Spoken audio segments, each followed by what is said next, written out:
시청자 여러분, 안녕하십니까? 이슈를 더 쉽게 풀어드리는 더 뉴스 시작합니다. 손흥민, 이강인, 김민재, 유럽 최정상 리그에서 뛰고 있는 선수들이 총 출동한 우리나라 축구 대표팀이 요르단전에 이어서 말레이시아전까지 힘겨운 승부를 펼치면서 64년 만에 아시안컵 우승에 빨간불이 켜졌습니다. 당장 사우디아라비아와의 16강전도 걱정입니다. 지금 우리 팀 공수부문 무엇이 문제인지 또 어떻게 대비 준비해야 할지 알아보겠습니다. 어제 배현진 의원을 습격한 괴한은 15살 중학생으로 밝혀졌는데 경찰이 응급 입원 조치했습니다. 결혼을 약속한 여자친구를 잔혹하게 살해한 20대에게 징역 17년이 선고됐습니다. 유족들은 강하게 반발하고 있는데요. 배상훈 프로파일러와 함께 이 사건 자세히 짚어보겠습니다. 먼저 오늘의 주요 뉴스부터 보시겠습니다. 배현진 국민의힘 의원을 습격한 중학생이 우발적 범행을 주장한 것으로 파악됐습니다. 최근 정신과 입원 치료를 앞두고 있던 것으로 전해졌는데 경찰은 건강 상태를 고려해 응급 입원 조치했습니다. 봉합수술을 받은 배현진 의원은 당분간 입원 치료를 이어갈 예정입니다. 총선을 앞두고 정치인 피습 우려가 커진 가운데 여당은 경찰청과 경호 대책을 논의하기로 했고 야당은 정치 테러 방지 TV를 만들자고 제안했습니다. 재판 독립을 침해한 이른바 사법농단 혐의로 기소된 양승태 전 대법원장에 대한 1심 결과가 잠시 뒤에 나옵니다. 무려 5년 만에 나오는 첫 선고인데 재판부가 직권남용 범위를 어디까지로 판단할지가 관심입니다. 유예 법안 처리 무산으로 중대재해처벌법이 내일부터 중소기업까지 확대 시행됩니다. 윤석열 대통령은 야당이 무책임하다며 강력한 유감을 표했지만 민주당은 정부의 준비 부족이라고 비판했습니다. 닷새째 이어진 추위로 이번 겨울 들어 처음 한강이 얼었습니다. 예년보다 16일, 지난 겨울보다는 한 달 넘게 늦은 결빙입니다. 기후변화로 집중호우와 함께 기상 가뭄이 잦아졌다는 분석도 나왔습니다. 아시안컵 조별 예선 마지막 경기에서 축구 대표팀이 말레이시아를 상대로 힘겨운 무승부를 기록했습니다. 조 2위로 16강에 올라가게 됐지만 전술도 수비도 문제였던 비판이 큽니다. 더 뉴스 잠시 뒤에 이어집니다.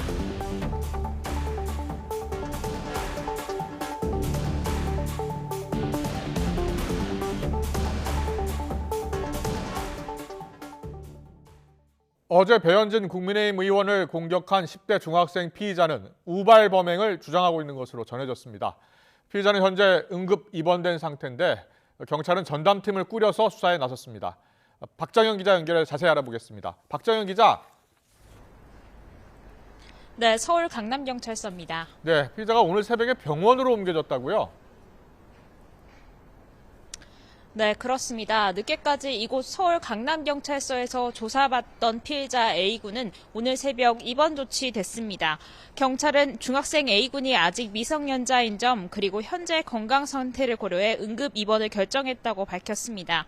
응급 입원은 정신질환자로 추정되는 사람 가운데 자신이나 타인에게 해를 끼칠 위험이 있는 등 급박한 경우 의사와 경찰 동의를 받아 3일 이내 정신의료기관에 입원시키는 제도입니다. A군은 우울증으로 치료를 받아왔고 입원 대기 중이었던 것으로 확인됐는데요. 범행에 사용했던 돌도 평소 외출할 때 소지하고 다녔던 것으로 취재됐습니다. A군은 범행 전 연예인이 많이 다니는 미용실에서 사인을 받으려고 기다리다가 배 의원을 만나 우발적으로 범행했다고 주장하고 있는 것으로 전해졌습니다. 피해자는 만 14살로 촉법소년은 아닌 것으로 확인됐습니다. 특히 피해자는 범행 전 배 의원에게 본인이 맞는지 수차례 확인하기도 했습니다. 이러한 점으로 미루어 볼 때 경찰은 계획범행 가능성을 배제하지 않고 범행 동기 등 수사를 이어갈 예정입니다. 최근 정치인 피습 사건이 잇따라 발생하자 윤희근 경찰청장은 강남서에 전담수사팀을 설치해 엄정 수사하라고 지시했습니다. 배 의원은 현재 병원에서 봉합수술 뒤 치료를 받으며 안정을 취하고 있는데요. 현재 어지럼증과 상처 부위 통증을 호소하고 충격이 큰 상태인 만큼 오늘 퇴원은 어려울 것으로 보인다고 의원실 관계자는 전했습니다. 이에 따라 경찰은 병원에 방문해 배 의원에 대한 피해자 조사를 오늘 오전 진행했습니다. 지금까지 서울 강남경찰서에서 전해드렸습니다. 윤석열 대통령이 국민의힘 배현진 의원 피습에 대해 국민의 대표인 정치인에 대한 테러는 국민에 대한 테러와 다름없다고 말했다고 한호섭 대통령실 정무수석이 전했습니다. 한수석은 오늘 오전 배 의원이 입원한 순천향대 서울병원을 찾아 문병한 뒤 이 같은 윤 대통령의 발언 내용을 소개했습니다. 또 많이 놀랐을 텐데 빨리 쾌유하기를 바란다는 윤 대통령의 메시지를 전했다고 설명했습니다. 한수석은 윤 대통령이 피습 소식을 보고받고 굉장히 놀랐는데 바로 배 의원에게 전화해 위로의 말을 했다며 이딴 정치인 테러 대책을 다시 한번 살펴보겠다고 말했습니다. 네, 어제 발생한 국민의힘 배현진 의원 피습 사건에 정치권은 또 한 번 충격에 빠졌습니다. 이재명 민주당 대표가 부산에서 습격당한 지 불과 3주 만에 벌어진 일이라 파장이 더 큰데요. 여당은 다음 주 경찰청과 경호 대책을 논의하기로 했고 야당은 특위 구성을 제안했습니다. 국회 취재기자 연결합니다. 강민경 기자. 네, 국회에 나와 있습니다. 네, 일단 정치인 피습 사건에 여야 모두 대응책 마련을 고심하고 있다고요. 그렇습니다. 지난 2일 민주당 이재명 대표 피습 사건 이후 불과 23일 만에 비슷한 사건이 또 발생하자 정치권은 충격에 빠진 모습입니다. 특히 총선을 앞두고 정치인의 외부 활동이 늘어날 수밖에 없어서 파장이 더 큽니다. 그런 만큼 오늘 정치권은 여야를 가리지 않고 정치인 대상 공격에 대한 우려를 쏟아냈습니다. 배 의원 소속 정당인 국민의힘 윤재옥 원내대표는 후보자나 지도부 관련 안전대책 마련을 촉구했습니다. 국민의힘은 다음 주 월요일 윤희근 경찰청장을 국회로 불러 당 행안위 의원들과 경호 문제를 논의할 예정입니다. 여당에서는 진영정치 극단화를 반성하고 또 근본 대책이 마련이 필요하다는 지적도 나왔습니다. 직접 들어보시겠습니다. 지금 바로 근본적 대책을 세우고 우리 정치권 전체가 공동의 노력을 기울이지 않는다면 우리 민주주의는 만연한 폭력에 질식당할 것입니다. 이재명 대표 피습 사건을 겪었던 민주당도 배현진 의원의 쾌유를 빌었습니다. 홍익표 원내대표는 아침 회의에서 연초부터 연이어 불행한 일이 발생하고 있다며 당국의 대책 마련을 촉구했습니다. 직접 들어보시겠습니다. 민주당은 민주주의를 위협하는 모든 형태의 폭력과 테러에 반대합니다. 더불어 혐오를 반대하는 국민과 연대를 더 크게 넓혀가겠습니다. 배현진 의원의 쾌유를 빕니다. 민주당은 이 대표 피습 사건 이후 꾸린 정치테러 대책위원회에서도 이 사안을 논의했는데요. 전현희 위원장은 국회 차원에서 정치테러 방지 대책을 논의하는 특위를 만들자고 제안했습니다. 일단 정치인 피습 사건은 상대 진영을 적으로 규정하는 극단적인 정치 문화와 무관하지 않다는 해석이 적지 않습니다. 양당이 발언 수위를 높이며 혐오 정치를 부추긴다는 비판도 나오는데 정치권의 자성 계기가 될지 주목됩니다. 네, 하지만 국민의힘과 민주당 오늘도 서로를 향한 공세를 이어가고 있죠. 그렇습니다. 민주당 이재명 대표는 오늘 아침 회의에서 경제 위기로 운을 떼며 그 원인으로 윤석열 대통령, 특히 김건희 여사 리스크를 정조준했습니다. 발언 들어보시겠습니다. 대통령은 국민과 소통하기는커녕 영부인 의혹 은폐, 노골적 당무 개입, 선거 개입에 앞장서고 있습니다. 정상적인 국정 운영이 완전히 실종됐습니다. 최근 정책에 집중하고 있는 한동훈 비상대책위원장의 행보도 지난 대선 때 공약을 반복할 뿐이라며 깎아내렸습니다. 대여 공세 수위를 끌어올려 당정 갈등의 원인으로 꼽힌 김 여사 리스크를 부각하려는 의도로 꼽힙니다. 정치개혁 이슈를 띄우며 이재명 대표의 사법 리스크를 공략했던 국민의힘 한동훈 비상대책위원장은 오늘은 공식 일정을 잡지 않았습니다. 기자들과 질의응답 횟수도 줄이는 등 말을 아끼는 모습인데 대통령실과의 확전을 불러올 만한 주제 관련 언급을 피하는 모습입니다. 오늘은 대신 윤재옥 원내대표가 방어에 나섰습니다. 김 여사 명품 가방 수수 의혹의 본질은 정치 공작이라며 민주당은 총선용 정치 공세를 펼치는 거라고 반박했습니다. 그러면서도 대통령실의 경청을 강조했는데 윤석열 대통령이 조만간 대담 형식으로 입장을 낼 수 있다는 일각의 관측을 고려한 거란 해석이 나오고 있습니다. 직접 들어보시겠습니다. 대통령실 쪽에서도 많은 의견들을 듣고 있다고 했으니 그런 부분들은 또 필요한 상황에서는 필요한 조치를 할 것으로 생각하기 때문에 제3지대에선 이준석 개혁신당 대표와 양향자 한국의 희망 대표가 이미 합당을 선언한 가운데 민주당에 뿌리를 둔 이낙연 전 대표와 탈당파 의원들의 통합 논의가 이어지고 있습니다. 보수와 진보 진영이 각각 우선 합친 뒤에 빅텐트 협상에 들어갈 거란 관측이 우세한데 앞으로 주도권을 둘러싼 치열한 힘겨루기가 예상됩니다. 지금까지 국회에서 YTN 강민경입니다. 내일부터 사업장에서 노동자가 숨지는 등 중대재해가 발생하면 예방 의무를 다하지 않은 사업주는 1년 이상의 징역 또는 10억 원 이하 벌금을 받게 됩니다. 지금까지는 50인 이상 사업장에만 적용됐는데 이걸 50인 미만의 중소기업까지 확대하는 겁니다. 윤석열 대통령은 야당의 무책임한 행위에 강력한 유감을 표명한다고 직격했고 여야는 내탓 공방을 이어갔습니다. 취재기자 연결합니다. 조은지 기자. 네, 용산 대통령실입니다. 네, 윤석열 대통령이 이 법을 유예해달라고 수차례 언급했던 것 같은데 어제 본회의에서 개정안이 처리되지 않으니까 이런 입장을 낸 겁니까? 네, 윤석열 대통령은 지난 16일 국무회의에서 처벌만이 능사는 아니라면서 가뜩이나 영세기업이 고금리, 고물가로 힘든데 또 다른 짐을 지울 수가 있겠냐, 현장 어려움에 귀 기울여달라고 당부했습니다. 어제 국회 본회의 전에도 시행을 2년 유예하는 중대재해처벌법 개정안이 반드시 통과될 수 있도록 여야가 머리를 맞대고 노력해달라고 했습니다. 근로자의 안전이 가장 중요하지만 83만 영세업자 처지도 생각해달라고 강조한 건데요. 하지만 결국 개정안이 어제 본회의에서 처리되지 않자 오늘 야당의 무책임한 행위에 강력한 유감을 표명한다 이렇게 밝혔습니다. 중소기업의 어려움과 민생 경제를 도외시했다고 이유도 정확히 명시했습니다.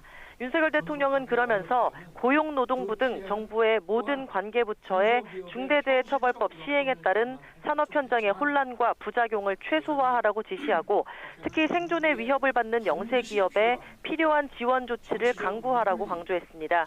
내일부터 중대재해처벌법 테두리로 들어가는 대상은 83만 7천 사업장에 800만 명 종사자에 달합니다. 법 시행을 2년 늦추는 법안을 두고 여야가 줄다리기 협상에도 절충점을 찾지 못한 건 총선을 앞두고 지지층 요구가 달랐기 때문이라는 분석인데요. 국민의힘은 성실한 사업자들이 졸지에 범죄자가 되는 비극을 민주당은 원하느냐, 오히려 법을 적용받지 않는 5인 미만 사업장으로 축소해 일자리만 없앨 뿐이라고 비판했습니다. 민주당은 이에 아랑곳하지 않고 총선에서 양대 노총의 지지를 얻으려는 정략적 목적 아래 800만 근로자의 일자리와 생계를 위기에 빠뜨리는 길을 택했습니다. 더불어민주당은 유예한다면 2년간 어떻게 준비하고 재정을 지원할지 그 계획을 달라고 요구했는데 마치 임박해서 추가 조건을 내건 것처럼 가짜뉴스를 퍼뜨려 매우 유감이라고 받아쳤습니다. 2년간 허송세월에 놓고 정부 여당은 어떠한 책임 의식도 없이 그저 유예만 해달라고 합니다. 제가 최소한의 요건으로서 산업안전보건청 신설. 여야는 불꽃 튀는 여론전을 펼치면서도 동시에 다음 달 1일 본회의에서 협상 타결 가능성을 염두에 두고 물밑 조율을 기대하는 분위기입니다. 지금까지 용산 대통령실에서 YTN 조은지입니다. 윤석열 대통령에 대한 지지율은 정체된 반면 부정평가가 크게 올랐다는 여론조사 결과가 나왔습니다. 한국갤럽이 지난 23일부터 사흘간 만 18세 이상 1,001명에게 물은 결과 윤석열 대통령 직무수행 긍정평가는 31%로 직전 조사인 지난주보다 1%포인트 하락했습니다.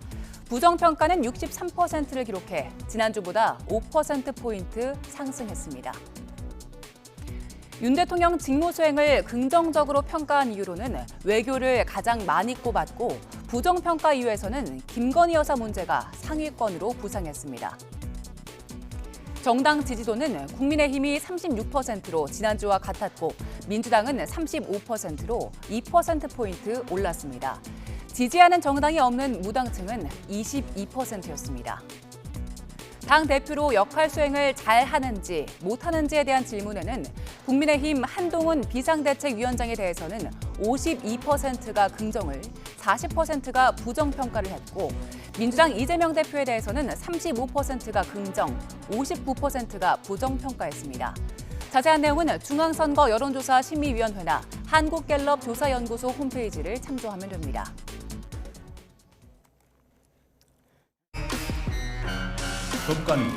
법과 양심에 따라 재판하는 어떠한 형식의 부당한 영향도 받지 않고 저희 역량을 다 바칠 것을 약속합니다. 양승태 대법원장 시절 사법농단의 실체는 수건 사업인 상고법원 도입을 위해 박근혜 정부의 협조를 얻어내려고 일제 강제징용 소송을 지연시키고 사실상 피해자 배상 판결을 뒤집거나 미뤄야 한다는 말로 한일 관계의 악화를 걱정한 박근혜 청와대의 의견과 같은 내용입니다. 임기 6년 동안 주요 재판에 부당하게 개입하고 사법행정을 비판한 법관들에게 인사 불이익을 준 혐의 등으로 부당한 인사기이나 재판을 가능도 없다고 말씀하셨는데 여전히 같은 입장이시나요?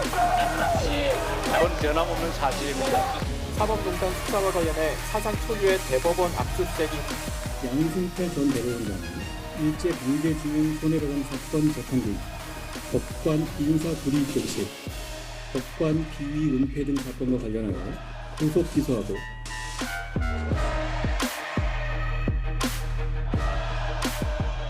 다투고 있는 범죄 사실이 47개에 달하고 증인도 많아 선고까지 무려 5년 가까이 걸렸습니다.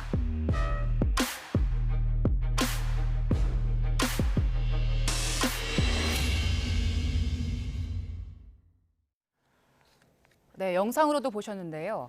이른바 사법농단 의혹으로 기소된 양승태 전 대법원장의 1심 선고가 오늘 이뤄집니다. 사법부 전직 수장이 스스로 재판 독립을 침해했다는 초유의 혐의에 법원이 어떤 판단을 내리든 후폭풍이 상당할 걸로 보입니다. 취재 기자 연결합니다. 김철희 기자. 네, 서울중앙지방법원입니다. 네, 양승태 전 대법원장의 재판 시작됐습니까? 네, 그렇습니다. 조금 전 오후 2시부터 서울중앙지법 358호 중법정에서 양승태 전 대법원장의 선고 공판이 시작됐습니다. 양 전 대법원장은 재판 30분 정도 전에 취재진이 기다리던 동관이 아닌 중앙을 통해 법정으로 들어섰습니다. 오늘 재판에서 함께 기소된 박병대, 고영안정 대법관의 선고도 진행됩니다. 세 사람의 범죄 사실만 100개 육박해 주문 낭독까지 수시간이 걸릴 것으로 보입니다. 앞서 검찰은 지난해 9월 결심 공판에서 양 전 대법원장에게 징역 7년을, 박병대, 고영안 전 대법관에게는 각각 징역 5년과 4년을 구형했습니다. 예, 사건이 상당히 복잡한데요. 양승태 전 대법원장의 혐의 정리해 주시죠. 네, 검찰이 양승태 전 대법원장에게 적용한 10가지 혐의 가운데 핵심은 이른바 재판 거래 의혹입니다. 박근혜 정부 청와대의 관심 재판에 개입해 영향력을 행사하고 이를 대가로 상고법원 추진과 법관 제외공간 파견 등 반대급부를 받아내려 했단 건데요. 일제 강제동원 손해배상 소송이나 예통합 진보당 의원 지위 확인 소송 등이 거래 대상으로 지목됐습니다. 또 양승태 사법부에 비판적 입장을 가진 판사를 탄압했다는 사법부 블랙리스트 의혹과 현직 판사가 연루된 비리를 은폐하거나 수사를 막으려 했다는 의혹 등도 함께 받고 있습니다. 이 밖에도 양 전 대법원장이 공보관실 운영비를 불법 사용해 비자금을 조성했다는 의혹과 파견 법관을 이용해 헌법재판소 내부 사건 정보 동향을 수집했다는 의혹 등도 오늘 판단 대상입니다. 예, 양승태 전 대법원장 어떻게 형사재판 피고인이 된 건지 사태 초기부터 설명을 좀 해주시죠. 네, 이른바 사법농단 의혹이 처음 불거진 건 지난 2017년 3월입니다. 법원행정처가 진보 성향 판사들을 압박해 사법개혁을 막으려 했다는 의혹이 언론을 통해 처음으로 터져 나왔고요. 이후 대법원이 블랙리스트를 만들어 판사들을 관리하고 중요 재판에 개입했다는 의혹까지 제기돼 파문 일파만파로 번졌습니다. 양승태 전 대법원장이 사법농단에 직접 가담했다는 문제 제기까지 이어지자 검찰도 본격적인 수사에 착수했습니다. 2018년 6월 검찰이 사건을 서울중앙지검 특수일부에 재배당한 뒤부턴 수사가 급물살을 탔습니다. 한 달여 만에 임종원 전 법원행정처 차장 자택을 압수수색한 검찰은 이듬해 1월 양 전 대법원장을 구속한 뒤 2019년 2월 11일에 재판에 넘겼습니다. 그동안 검찰이 제시한 증거 대부분을 양 전 대법원장이 부동의하고 재판부 교체로 앞선 재판의 녹음 파일만 반년 넘게 재생하는 등 우여곡절을 겪은 끝에 오늘 선고까지 4년 11개월이 걸렸습니다. 예, 양승태 전 대법원장은 혐의를 일관되게 부인하고 있죠. 네, 그렇습니다. 양 전 대법원장은 검찰의 공소사실 전체가 수사권을 남용한 결과라며 혐의를 부인해왔습니다. 지난 2018년엔 직접 기자회견을 열어 각종 의혹을 조목조목 반박했는데요. 잠시 들어보시겠습니다. 저는 대법원장으로서 재직하면서 대법원의 재판이나 하급심의 재판이나 간에 부당하게 간섭 관여한 바가 결단코 없습니다. 지난해 9월 결심 공판에서도 최후 진술 기회를 얻은 양 전 대법원장은 5년 전과 똑같은 입장을 피력했습니다. 당시 문재인 정부가 사법농단을 규정하자 검찰이 천병을 맡아 먼지떨이 수사를 했다며 무죄를 주장한 겁니다. 네, 앞으로 재판에서 유무죄를 가를 쟁점은 뭡니까? 네, 양 전 대법원장의 핵심 혐의는 직권남용입니다. 앞선 판례가 오늘 선고의 잣대가 될 텐데요. 그동안 사법농단 혐의로 함께 기소된 전현직 판사 10명의 선고가 먼저 이뤄졌습니다. 하지만 이 가운데 유죄를 선고받은 건 이민걸, 이규진 전 부장판사 2명뿐이고요. 나머지 피고인들은 대부분 대법원에서 무죄를 확정받았습니다. 법원은 직권남용 범위를 엄격하게 해석해 잇따라 무죄 판결을 내리고 있습니다. 실제 임성근 전 부장판사에게 무죄를 선고하며 담당 재판부 외에는 재판에 개입할 직무상 권한이 없다고 판단하기도 했습니다. 직권 자체가 없었던 만큼 이를 남용했는지는 판단 대상이 아니란 건데 제 식구 감싸기를 위한 자의적 법리 해석이란 비판도 나왔습니다. 결국 같은 혐의로 기소된 양 전 대법원장의 직무 권한을 어디까지 인정하느냐가 유무죄를 가를 것으로 보입니다. 지금까지 서울중앙지법에서 YTN 김철입니다. 입시 비리 혐의를 받는 조국 전 법무부 장관의 딸 조민 씨에게 검찰이 징역형의 집행유예를 구형했습니다. 검찰은 오늘 오전 서울중앙지법원에서 열린 결심 공판에서 조 씨에게 징역 1년에 집행유예 3년을 선고해달라고 재판부에 요청했습니다. 검찰은 입시 비리가 성실하게 노력하는 수험생과 학부모의 믿음을 저버리는 범죄로 사회적인 해악이 매우 크다고 지적했습니다. 다만 조 전 장관 부부가 모두 실형을 선고받았고 조 씨의 입학이 모두 취소된 점, 최근 태도를 바꿔 혐의를 인정하는 점 등을 고려했다고 설명했습니다. 직접 진술 기회를 얻은 조 씨는 처음엔 억울했지만 시간이 지나면서 부모가 교수가 아니었다면 얻을 수 없는 기회였던 사실을 깨달았다며 어떤 판결이든 겸허히 수용하겠다고 말했습니다. 네, 어제 배현진 국회의원이 중학생에게 10여 차례 동기 공격을 당하는 사건이 벌어졌죠. 이재명 민주당 대표 피습 사건 이후 채 한 달도 지나지 않은 시점이어서 더욱 충격적입니다. 네, 경찰은 피해자가 미성년자인 점과 건강 상태 등을 고려해서 오늘 새벽 응급 입원 조치를 했습니다. 이번 사건은 배상훈 프로파일러와 자세히 분석해 보겠습니다. 어서 오세요. 어서 오십시오. 예. 이 괴한을 잡고 보니 중학생이었다고 하더라고요. 10대 중학생. 근데 지금 본인은 이제 우발적 범행을 주장하고 있나 봐요. 예. 본인이 거기 이 범인을 잡은 사람이 배현진 의원의 수행원이었던 것 같습니다. 예. 그래서 이제 잡고 나서 근데 본인이 그런 얘기를 했나 봅니다. 뭐 촉법 소년 뭐 비슷한 얘기도 하면서 그런 얘기를 했는데 정확히 어떤 멘트로 했는지는 모르겠지만은 그런 걸 통해서 그리고 순순히 이제 체포됐고 확인해 보니까 그 근처에 있는 대치동 근처에 있는 중학교 학생이더라, 2학년 학생이더라. 라고 됐고 바로 이제 조사를 하게 되면은 부모가 동석을 해야 된다. 미성년자니까요. 그래서 얘기를 해 보니까 부모가 이 아이가 상당히 정신적으로 힘든 상태다라고 해서 이제 입원 조치 혹은 뭐 여러 가지 상황이 얘기가 나오고 있습니다. 지금 나오는 보도를 보면 이제 범행 전에 본인이 맞느냐, 배현진 의원이 맞느냐 여러 번 물어봤다고 하고 하는데 지금 또 이 습격범은 우발적 범죄였다 이렇게 주장을 하고 있잖아요. 그런데 왜 물어본 걸까요? 그러니까 두 번 재차 확인을 했다고 합니다.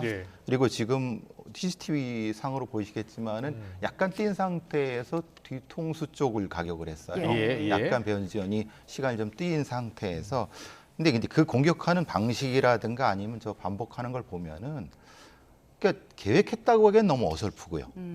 그런데 분명히 누군가를 확인한 부분이 있고 그러니까 그 중간 정도에 있지 않을까. 예를 들면은 그 근처에 누가 있는데 내가 혹시라도 배현진이라는 사람을에 대한 얘기를 하는 과정에서 저런 폭력이 있었을 수 있다. 그러니까 애초에 작정을 하고 공격을 했다고 하면 조금 어설픈 부분이 있고. 예. 근데 그렇게 보기엔 또 거기에 대기하고 있는 부분, 기다리는 부분이 있으니까 그게 지금 이 아이의 정신적인 어떤 스트레스 상태라고 연결해 봤을 때 중간에 좀 붕 뜬 상태가 아닌가 싶습니다. 그렇군요. 그런데 이 10대 중학생이요.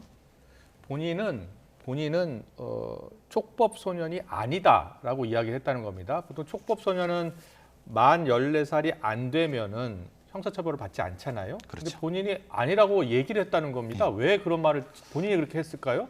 그러니까요. 이제 처음에 알려지기는 촉법 소년을 얘기했다고 들어갔고, 그러면은 보통 요즘에 이런 범죄를 저지르는 다른 어떤 아이들은 내가 촉법 소년이니까 나는 얘기를 하는데 나는 못 건드려라고 얘기를 하는 경우가 많습니다. 근데 이게 정반대 얘기를 하니까 그러면은 자신에 대한 어떤 걸 얘기를 할 때 이 범죄에 대해서 혹시 어떤 형태의 뭐 예를 들면 정당성이라든가 아니면 뭐 합리적인 설명을 나름대로 하려고 했는지 그것 때문에 이제 이게 계획 범죄가 아니냐라고 하는 추정을 일부에서는 하고 있는 부분이 있는 거죠. 그렇군요. 좀 더 조사를 더 해봐야겠네요. 그런데 한 번 가격한 게 아니라 10여 차례 가격을 했다는 겁니다.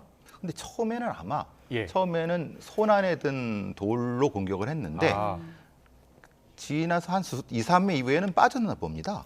빠진 상태에서 맨손으로 공격을 하는 게 보이거든요.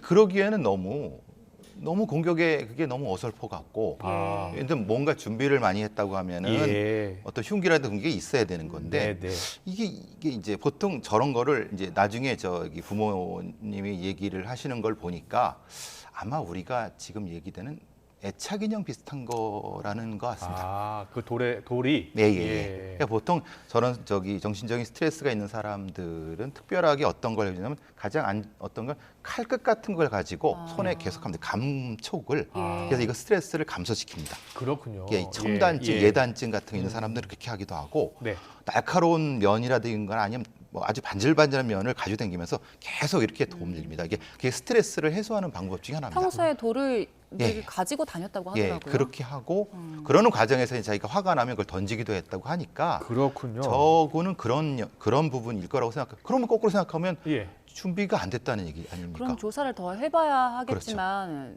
우발 범죄일 가능성도 있다고 보시는 겁니까? 그렇죠. 근데 그 우발이라고 하는 것은 예를 들면 거기에 오는 누군가는 공격을 해야 되겠어 라고 했는데 그게 배현진일 수 있다라는 거죠. 그러니까 말하자면 국회의원 누구에 대한 계획성은 있는데 배현진이라는 계획성 부분은 모르겠다라고 하는 거죠.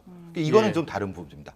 예를 들면 아주 이 살인에 대한 공격성, 그러니까 상해에 대한 공격성, 대상에 대한 공격성 이런 것들이 다 나눠져야 되거든요. 실제로 형량이나 동기를 파악할 때는. 배현진 의원이냐고 몇 번 물었다는 건데 또 연예인을 만나러 갔었다라고 해서 배회하는 화면이 있더라고요. 동네를. 한 뭐 2시간? 어떤 언론에서는 3시간까지 얘기도 하고 어떤 언론에서 한 30분도 얘기하는데 확실히 그 근처를 배회한 건 맞는 것 같습니다. 그렇다면 연예인이 맞냐고 물어봐야지 맞는데.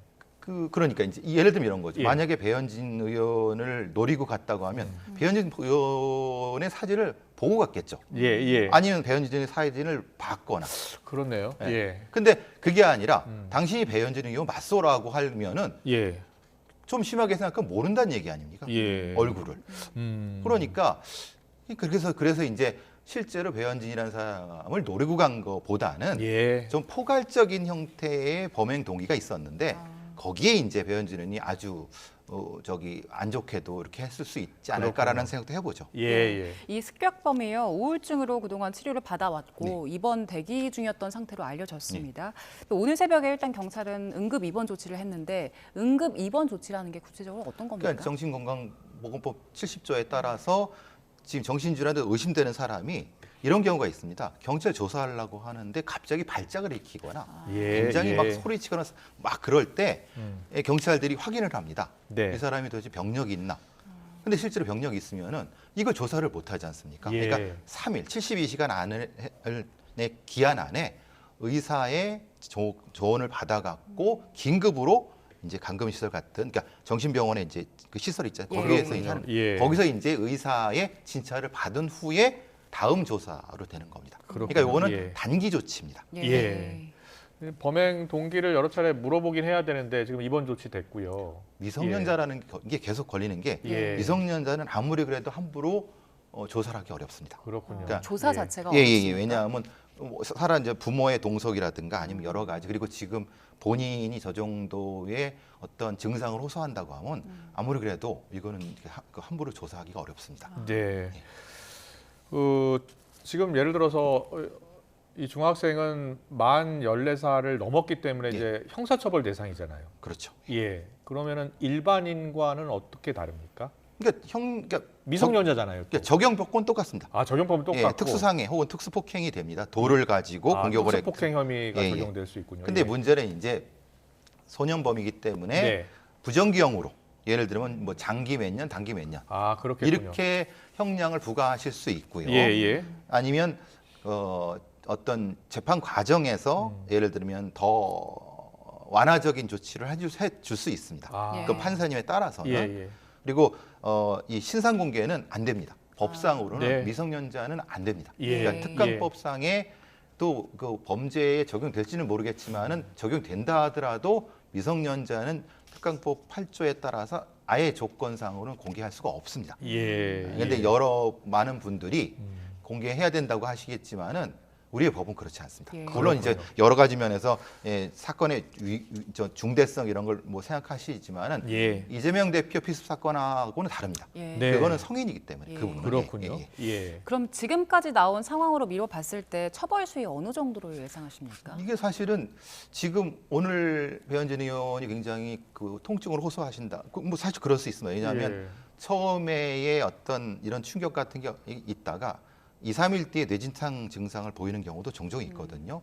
그럼 거기에 따라 우리가 말하는 소위 말하는 진단서의 기간이 치료 기간이 늘어나게 되면은 거기에 따라서 이 말하자면 형량이나 이런 것도 분명히 될 수도 있는 거고 이게 왜냐하면 상해가 될 수 있으니까요. 그런 부분인데 그냥 보통의 그냥 뭐 폭력 같은 형태라고 하면 형량이 높지는 않습니다.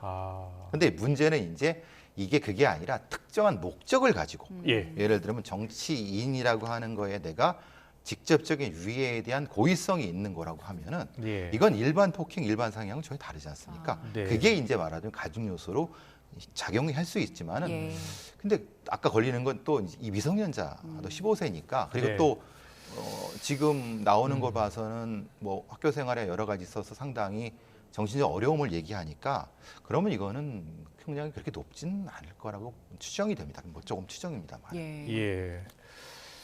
그런데 지금 이 사건이 벌어지고 나서요. 지금 뭐 엘리베이터 앞에서 그 폭행 당하는 장면이 공개가 됐잖아요. 그래서 주변에 많은 분들이 걱정하시는 거예요. 혹시 나도 누군가에게 피해를 받을 수 있는 것 아니냐. 특히 이제 정치 지망생이나 출마하신 분들은 뭐 지금 완전히 공포에 쌓여 있는 거고 그렇지 않은 일반인 분들도 일반인들도 마찬가지예요. 그러니까요. 갑자기 어떤 거리에서 그냥 부지불식간에 이런 당할 수 있다는 것 때문에 사실은 이 어떤 영상이라든가 이런 거에 대해 행위의 저 모습은 정신적으로 취약한 분들한테 대단히 큰 모방성이 강합니다. 피모방성이죠. 그러니까 이제 사실은 저런 부분은 보여주거나 그런 데는 좀 모자이크를 많이 처리해야 되는데 이게 이제 걱정되는 건 그거죠. 우리가 이제 이전에 있었던 정치 테러 부분이 이 아이한테 상당히 많은 어떤 정신적인 형태의 것이 있었을 거라고 하는 부분이 걱정이 되는 겁니다. 그러면 문제는 이 아이만이 아니겠죠. 다른 아이들도 아니면 다른 경우도 이런 경우가 있을 수 있다는 거 아닙니까? 모방 범죄가 더 있을 수 있다는 거 아닙니까? 뭐 이번 피습 같은 경우에는 일단 정치인에 대한 피습 사건이다라고 규정하기는 아직은 이르지만 정치인 피습 사건이 다른 사건과 좀 심리적으로 차이점이 있을까요? 아무래도 이제 이른바 이제 악마적 규정. 그러니까 정치인들은 서로가 상대방을 그런 어떤 추상적인 어떤 은유적으로 표현하지 않습니까? 지금 뭐 증오의 정치 그렇게 해죠. 반성하고 있잖아요. 근데 그게 실제로 죽이겠다는 표현은 아니지 않습니까? 근데 저런 정신적으로 취약한 아이들이라든가 이런 사람들은 그걸 실제 실물적인 표현으로 이해를 합니다. 우리가 말하면 예전에 뭐 흔히 말하는 무슨 군부 독재를 타도하자 뭐 이런 정치적인 구호가 있었지만 우리는 그거를 그냥 이해하지 않습니까? 왜냐하면 정권을 바꿔야 된다는 의미로 이해하지만은 정신적으로 취약한 분들은 그걸 직접적인 물리적인 공격으로 이해합니다. 그러니까 말하자면 이런 것에 댓글을 보고 이 아이는 그거 많이 했다고 하더라고요. 그렇게 보면 거기 나타나고 있는 표현들이 되게 격한 게 맞지 않습니까? 근데 그걸 쓰는 사람들은 실제로 그걸 그렇게 하는 사람들이 아니죠. 근데 이런 아이들은 그걸 보면서 실제로 각성이 된다는 겁니다. 그러니까 물리적 각성이 된다는 거예요. 그러니까 물리적 각성이 되니까 지나가다가도 배현진? 그 글이 떠오르면 갑자기 이게 행동으로 이게 위험하다는 거예요. 그래서 모방이라든가 이런 각성, 정치적 각성이라는 게 위험하다는 것이 이것 때문에 그렇습니다. 앞으로 이제 국회의원들 이제 선거 얼마 남지 않았고 후보자들, 예비 정치인들이 많은 분들을 만나고 악수하고 그리고 이제 찍어달라고 호소를 해야 할 텐데 이 주요 인사들이라든지 정치인들에 대한 신변 보호를 어떻게 해야 됩니까? 다 일일이 쫓아다닐 수도 없고요. 근데 후보만 생각해 보시면 한 지역구에 3명만 나와도 700명이 넘습니다. 그러니까요. 그럼 대충 한 1000명이 넘는데 경찰력이 불가능하죠. 경찰력이 어떻게 1000명을 합니까? 적어도 한 사람 한 후보당 2명은 붙어야 되는데 그러면 최소한 뭐 수천 명의 말도 안 되는 소리입니다. 그러니까 그것이 아니라 개인적인 신변을 보호할 수 있는 사설 경호원이라든가 이런 걸 많이 이용을 하고 그리고 본인이 이제 어느 정도까지 거리를 두면서 하는 그걸 몸에 익히셔야 됩니다. 그러니까 예를 들면 그렇게 해야지 모든 걸 경찰한테 스스로 거리두기. 그렇죠. 스스로 거리두기부터 시작해서 아니고 사실 수행원들이 왜 있으니까 수행원들한테 일정 정도 경호에 대한 방법을 알려주는 방식으로 해야 되는 거지. 경찰이 저게 그리고 사실 경찰이 저기 다 붙는다 하더라도 실제로 그게 가능하겠습니까? 그렇군요. 네, 알겠습니다. 다음 사건 짚어보겠습니다. 결혼까지 약속한 여자친구를 흉기로 190여 차례 찔러서 잔인하게 살해한 뒤에 극단적 선택을 시도한 20대 남성이 1심에서 징역 17년을 선고받았습니다. 유족은 계획적인 범행이었는데 재판부가 우발적이라고 판단했다면서 선고 형량에 울분을 터뜨렸습니다. 영상으로 먼저 보겠습니다.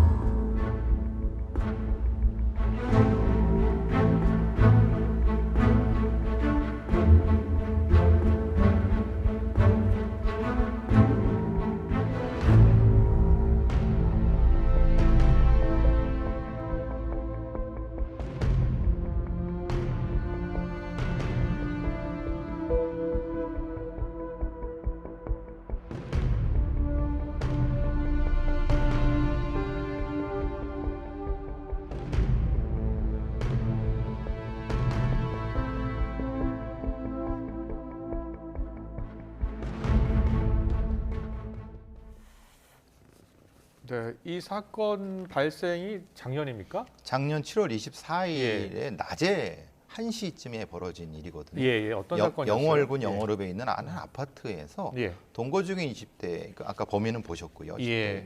집에 계셨는데요. 이 범인이 그러니까 동거남이죠. 직장에 결혼을 약속했다면서요? 그렇죠. 동거 중이고 결혼을 약속했고 28인데 직장에서 전화를 합니다. 이분한테. 그러니까 그 주변 사람들 얘기로는 내가 가서 뭘 어떻게 얘기하겠다 그런 얘기를 했나 봅니다. 그래서 이게 무슨 소린가 해갖고 했는데 실제로는 가서 이렇게 무참히 살해를 한 거예요. 그러니까 근데 저렇게 예비 신부인데 그리고 서로 사랑했고 결혼을 약속했는데 190여 차례를 찌를 수 있습니까? 저기 사실 말이 안 된다는 게 우리가 보통 뭐 저희 표현은 오버킬은 과잉살상이라는 표현을 씁니다. 그 기준이 보통 이제 강서구 PC 사건 같은 경우가 70회입니다. 근데 그 범인도 건장합니다. 김성수죠. 70회 찌르는 건장한 사람들 70회 찌르면 이제 지진맥진합니다. 범인 자체가. 근데 190이라고 하면 산술적으로 생각이 안 되는 겁니다. 저도 아무리 많이 봐서도 저 정도 오버킬이 난 거는 제가 계속 다뤘던 사건 중에도 손꼽이거든요. 그것도 자기의 소위 말하는 사랑하는 동거녀를 이건 사실은 그러면서 이거는 동기라든가 아닌 과정에 대해서 면밀히 다시 살펴봐야 되는데 안타깝게도 이게 강원도 지역에서 발생한 건데 예. 프로파일러의 프로파일링이 아마 없었을 겁니다. 왜냐하면 지금 전국의 지방청마다 프로파일러가 지금 거의 없습니다. 서울에 이런 게밖에 없어갖고 왜 이런 말씀드리냐면은 형사사건의 수사와 기소는요.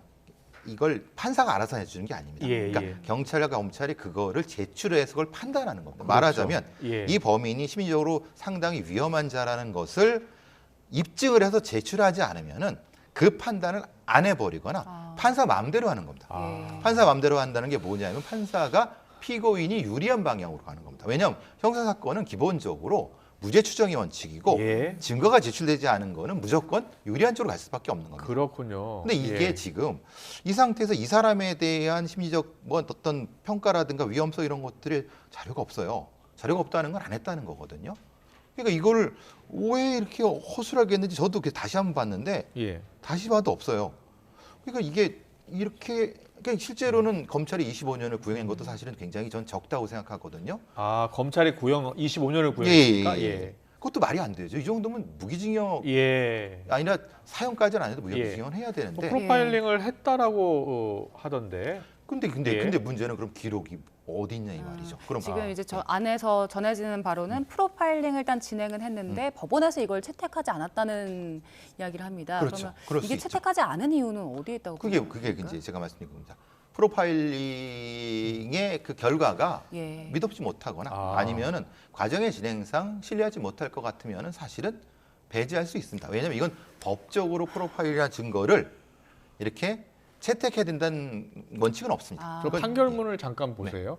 범행 정황이 무겁고 유족들에게 용서받지 못했다라고 하면서도 우발적으로 범행한 것으로 보이는 점 등 사정을 종합적으로 고려했다. 이렇게 이야기를 해요. 그러니까 유족들은 너무 형량이 적은 거 아니냐. 지금 검찰은 25년을 구형했는데 재판부는 1심에서 17년을 선고했고요. 유족은 일단 우발적인 범행이란 판단은 예비 신부를 2번 죽이는 거라면서 울분을 호소하고 있습니다. 저희 취재진이 유가족 목소리를 직접 들어봤습니다. 전 2번 죽은 거죠. 이거는 판사님이 나를 한 번 더 죽인 거다. 가다가 싸움이 붙어서 우발적으로 죽었다든가 이런 게 우발적인 거잖아요. 우발적으로 찌른 사람이 사람을 190번을 찔러요? 저희보다 먼저 항소했어요. 17년도 많다는 얘기 아니에요. 너무 놀랐어요. 항소를 우리가 해야지. 사람을 190번 찔러서 죽여놓고도 17년도 자기는 못 받겠다고 항소를 한 게 전 너무 진짜 금이 내려앉았어요. 네, 저희가 지금 사진을 보여드리고 있는데 유족분들이 딸의 얼굴을 직접 공개했어요. 그런데 지금 피의자도 항소를 했나 봐요. 피의자가 먼저 항소를 했죠. 먼저요? 그러니까 사실 검찰이 항소했다고 하면 이해가 되겠는데 본인이 17년이 많다고 했다는 거는 상당히 위험한 자가 아닐까. 유족분들은 너무 억울하고 고통스럽고 아까 제가 동거인이라는 표현을 잘못 썼습니다. 예비 신부라고 표현을 정정하게 죄송합니다. 어쨌든 그 부분도 마찬가지입니다. 우발적인 범행이라는 게 저기 가능하냐. 우리가 보통 우발성이라고 하면은 사실은 흉기를 사용한다 하더라도 2-3번 찌르고 이제 많은 형태인데 저 정도 많이 찔렀는데 우발적이라고 하는 건 도대체 어떤 기준이 저도 저게는 이해가 안 됩니다. 재판부의 아까 판결문을 보면 그렇게 극도의 스트레스 중 격분에 우발적으로 범행한 것으로 보인다. 그러니까 이제 예를 들면 이런 거죠. 층간소음 때문에 우발적으로 했다는 거는 층간소음을 예비 신부가 냈다는 게 아니지 않습니까? 층간소음은 다른 층에 있는 사람이 낸 거죠. 아니 그럼 그 사람을 공격했다면 이해가 되겠어요. 그래서 근데 이거는 전혀 엉뚱한 자기랑 가는 예비 신부를 공격했다는 게 말이 안 되지 않습니까?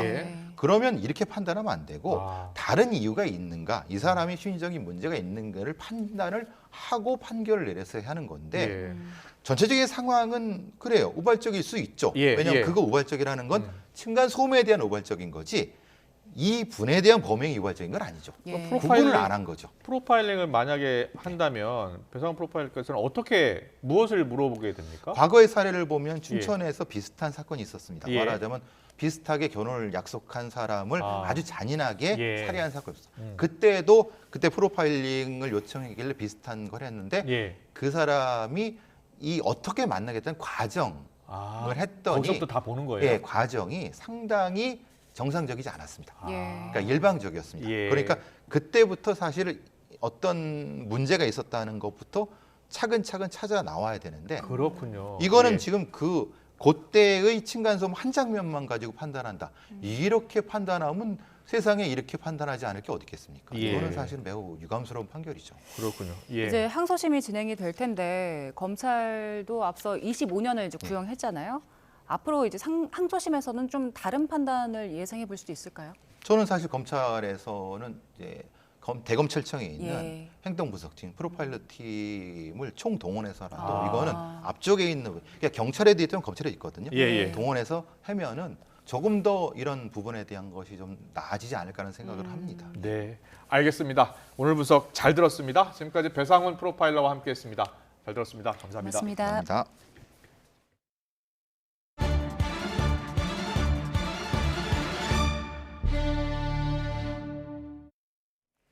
네, 닷새째 이어진 한파에 한강이 이번 겨울 들어 처음으로 결빙됐습니다.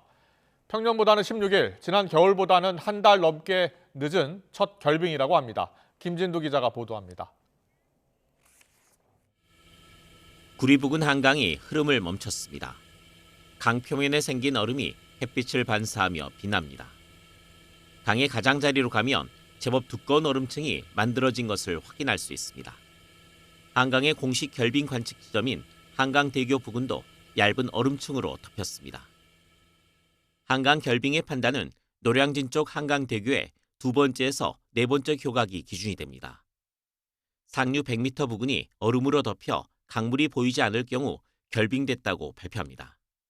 이번 한강 결빙은 예년보다는 16일, 지난 겨울보다는 무려 32일 늦었습니다. 일 최저 기온 영하 10도 이하인 날이 5일 이상 이어지고 일 최고 기온도 영하권에 머물 때 잘 어는 것으로 통계적으로 나타나고 있습니다. 한강을 얼린 한파는 주말을 앞두고 풀렸고 다음 주까지는 한파 없는 예년의 겨울 날씨가 이어질 전망입니다. YTN 김민두입니다. 기후 변화 영향으로 집중호우와 함께 기상 가뭄도 잦아진 것으로 나타났습니다. 최근 10년 동안 2년에 한 번꼴로 가뭄이 반복되고 있고 가뭄 일수도 늘어나서 대비가 필요합니다. 김민경 기자가 보도합니다. 지난해 봄 전남 지역을 강타했던 가뭄은 심각했습니다. 전국 기상 관측이 시작된 1974년 이후 49년 만에 가장 긴 281.3일의 기상 가뭄이 이어졌습니다. 그 결과 저수지와 댐의 물이 말라버렸고 섬 지역은 제한급수까지 이뤄졌습니다. 2022년 여름 장마철 비가 제대로 내리지 않은 데다 태풍도 없어 강수량이 크게 부족해진 게 원인이었습니다. 다행히 지난 여름에 많은 비가 내리며 가뭄이 해소됐고 9월부터 전국적으로 기상가뭄이 사라졌지만 불안감은 남습니다. 기상가뭄의 빈도가 잦아지고 강도도 세지고 있기 때문입니다. 최근 10년 사이 기상가뭄이 100일 이상 발생한 해는 무려 5차례에 달합니다. 2년에 한 번꼴입니다. 이와 함께 기상가뭄 발생 일수도 점차 늘어나고 있는 걸로 분석됐습니다. 온난화로 인한 기후 변화로 집중호우뿐만 아니라 반대 현상인 가뭄도 점차 잦아지고 있습니다. 올해 봄은 지난해 여름 강수량이 충분해 심각한 가뭄이 발생할 가능성은 작습니다. 하지만 가뭄은 집중호우보다 피해 지역이 광범위하고 기간도 긴 만큼 수자원에 대한 철저한 점검과 대비가 필요해 보입니다. YTN 김민경입니다.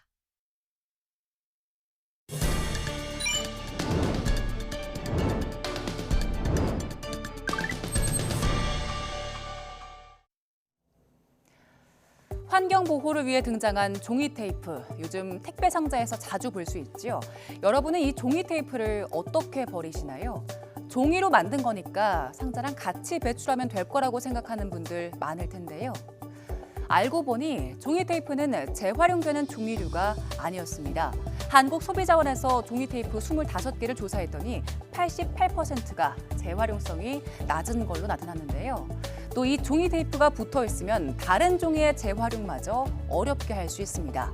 점착제 때문에 물에 녹지 않고 이물질로 남아서 재활용의 효율을 떨어뜨리는 겁니다. 분리할 필요가 없다거나 친환경 자재를 사용해서 상자와 같이 분리 배출해도 된다. 이런 문구들 대부분 잘못된 광고였습니다. 분리배출할 때마다 상자에서 테이프를 떼는 것도 귀찮고 또 테이프는 환경에도 안 좋고 아예 테이프를 안 쓸 수는 없을까요? 이런 고민 많이 하셨을 텐데 새로운 기술이 나왔습니다. 한 택배 업체가 테이프를 안 쓰고도 상자를 포장하는 기술을 개발한 건데요. 이런 식입니다. 테이프를 따로 붙일 필요 없이 송장으로 상자를 봉인하는 거죠. 포장 시간도 줄일 수 있고 또 소비자가 상자를 열면서 송장을 함께 떼어낼 수도 있기 때문에 개인정보 보호에도 좋습니다. 테이프 업체는 아쉬울 수 있겠지만 이런 기술이 빨리 또 널리 보급되면 좋겠다는 생각이 듭니다. 다시 한번 정리를 하면 택배 상자를 버릴 때 송장은 물론이고요. 재질과 상관없이 테이프는 모두 떼어내서 일반 쓰레기로 버리시고요. 상자는 잘 펼쳐서 배출해야 한다는 점 기억하시기 바랍니다. 미국이 강한 소비와 탄탄한 노동시장에 힘입어서 지난해 4분기에 예상을 뛰어넘는 3.3% 깜짝 성장을 기록했습니다. 이러면서 조기 금리 인하 기대감이 낮아졌는데요. 유럽중앙은행 ECB는 기준금리를 연 4.5%로 세 차례 연속 동결했습니다. 이종수 기자의 보도입니다. 미국의 지난해 4분기 국내 총생산 GDP 성장률이 3.3%를 기록했습니다. 시장 전망치 2%를 큰 폭으로 웃돌았습니다. 강력한 소비와 탄탄한 고용시장에 힘입었습니다. 일자리는 늘고 물가 상승세는 둔화하면서 미국 경제 성장 동력인 개인 소비가 지난해 4분기 2.8% 증가해 성장을 주도했습니다. 미국이 불황에 빠질 것이란 우려는 감소하게 됐습니다. 2023년 지난해 연간 성장률은 2.5%로 집계됐습니다. 미국 경제가 여전히 탄탄한 수준을 유지하는 만큼 기준금리 조기 인하 기대감이 낮아지게 됐습니다. 유럽중앙은행 ECB는 기준금리를 연 4.5%로 동결했습니다.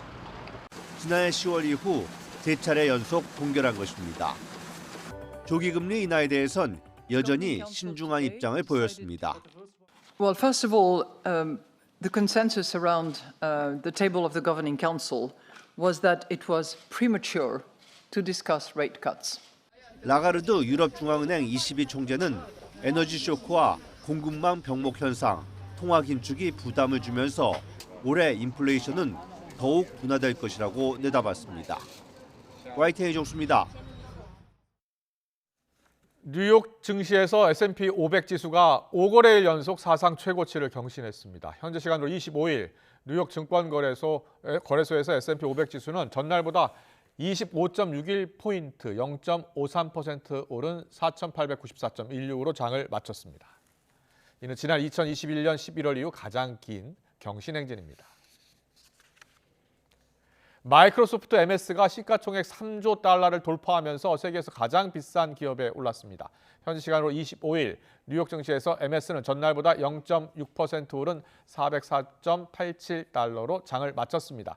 이에 따라 MS의 시가총액은 종가 기준 3조 90억 달러, 우리 돈 4,029조 원을 기록하면서 애플에 이어 두 번째로 3조 달러를 돌파한 기업이 됐습니다. 하지만 미국 전기차 업체 테슬라는 실적 악화 전망에 주가가 10% 넘게 급락했습니다. 현지 시간으로 25일 뉴욕 증시에서 테슬라 주가는 전장보다 12.13% 떨어진 182.63달러에 마감했습니다. 이는 지난해 5월 이후 8개월 만에 최저치입니다. 특례 보금자리론이 오는 29일 예정대로 끝나면 보금자리론이 재출시됩니다. 소득 조건이 다시 추가되고 대출 한도 등 요건도 강화되는데 신혼부부와 전세 사기 피해자에게는 여러 예외가 적용됩니다. 이형원 기자입니다. 지난해 1월 한시적으로 도입했던 특례 보금자리론 공급이 오는 29일 끝납니다. 소득에 상관없이 9억 원 이하 주택이면 4%대 고정금리로 최대 5억 원까지 대출받을 수 있어 인기를 끌었습니다. 목표액 39조 원을 훌쩍 넘겨 44조 원 규모로 공급되면서 가계비 급증세를 부추겼다는 지적이 나올 정도였습니다. 금융위원회가 특례 공급을 연장하는 대신 기존 보금자리론을 부활시킨 이유입니다. 가계부채를 경상 성장률 범위 내 관리하는 원칙 하에서 정책 모기지가 공급되도록 하되 또 지원 여력과 혜택은 서민 실수요층에 보다 집중될 수 있도록 10조 원 규모로 공급되는 보금자리론에는 여러 요건이 붙습니다. 부부 합산 연소득 7천만 원 이하에 주택 가격은 6억 원 이하로 지원 대상을 좁힙니다. 대출 한도도 조여 3억 6천만 원으로 제한합니다. 다만 신혼부부는 연소득 8,500만 원 이하, 다자녀 가구는 자녀 수에 따라 최대 1억 원까지 소득 요건을 풀어줍니다. 이 같은 기존 예외 대상에 더해 이번에는 전세 사기 피해자도 추가했습니다. 전세 사기를 당했다면 소득과 무관하게 9억 원 이하 주택까지 보금자리론을 신청할 수 있도록 한 겁니다. 전체 금리는 4.2에서 4.5%로 정해졌는데 취약계층은 3%대까지 우대받을 수 있습니다. 소득 요건 없이 보금자리론보다 한도가 높았던 적격 대출은 잠정 중단합니다. 금융위는 대신 은행권이 차주의 상환 능력 등을 고려해 장기 모기지 상품 공급을 늘리도록 유도하기로 했습니다. YTN 이영훈입니다. 이 시각 간추린 뉴스입니다. 김병환 기획재정부 1차관은 물가 차관 회의를 열고서 성수품 물가 동향을 점검했습니다. 성수품은 16개 품목 기준 평균 가격은 지난해 설 직전 기간에 비해서 3.2% 낮은 수준이지만 사과와 배는 작황 부진의 영향으로 가격 강세가 이어지고 있습니다. 다음 주 사과와 배 공급 물량의 60% 이상을 집중 공급하고 농협 과일 선물 세트 10만 개에 대한 15에서 20% 할인 판매도 들어갑니다. 경기도는 전세 사기 피해자에게 긴급 생계비 100만 원을 3월부터 지급한다고 밝혔습니다. 경기도는 이를 위해 보건복지부와 사회보장제도 신설 협의를 최근 완료했고 3,000명분의 사업비 30억 원을 확보했습니다. 윤석열 정부의 공공주택 뉴홈 4차 사전 청약이 평균 19대 1을 넘는 높은 경쟁률을 기록했습니다. 국토교통부는 서울 대방과 위례, 고양 창릉 등 4만 7천 가구에 대해서 4차 사전 청약을 진행한 결과 9만 3천 명이 몰려 평균 경쟁률이 19.6대 1이라고 밝혔습니다. 오늘 오전 4시 40분쯤 충북 청주시 흥덕구 강내면에 있는 향토 유적인 단군 성전에서 불이 났습니다.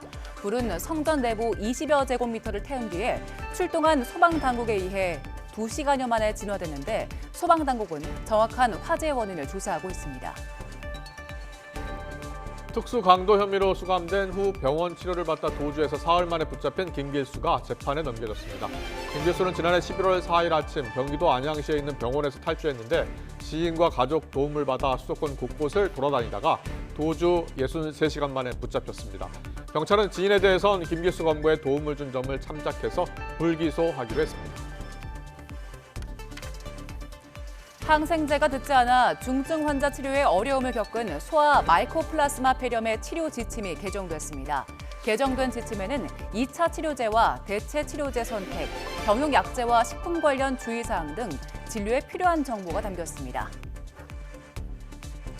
국방부가 군 급식 체계 개선을 위해서 요리 연구가로 이름난 백종원 대표의 주식회사 더번코리아와 업무 협약을 맺었습니다. 이 자리에서 백 대표는 자신의 아들도 10년 정도 후면 밥 먹게 될 곳으로 생각한다면서 군 급식 발전을 위해 조리병이 선호되는 보직이 될 필요가 있는 만큼 군 조리병에겐 전역 후에 본인 회사에 우선 채용될 기회를 줄 것이라고 했습니다. 독일 개신교 사회에서 지금까지 발생한 아동 청소년 상대 성폭력이 최소 2,000건을 넘는다는 연구 결과가 공개됐습니다. 연구 네트워크 포럼은 독일 개신교계 복지시설 디아코니아의 아동 성폭력 실태를 조사한 결과 가해자 1,259명과 피해 사례 2,225건을 확인했다고 밝혔습니다.